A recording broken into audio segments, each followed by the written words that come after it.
শুভ দুপুর বন্ধুরা, সবাই কেমন আছো? আজকে দুপুরবেলা আমি কি কি রান্না করেছি সেগুলো আবার দেখাতে নিয়ে চলে এলাম। এই দেখো, আজকে দুপুরবেলা আমি করেছি এই যে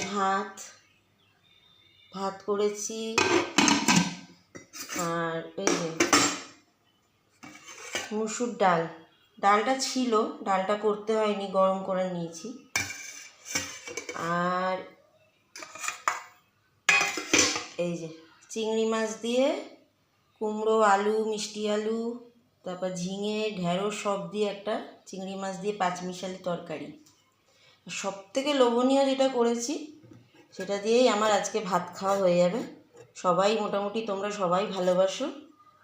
এই যে চিংড়ি মাছের ভাপা, সর্ষে পোস্ত বাটা দিয়ে চিংড়ি মাছের ভাপা। ভালো লাগলে একটা লাইক করে দিও বন্ধুরা। টাটা।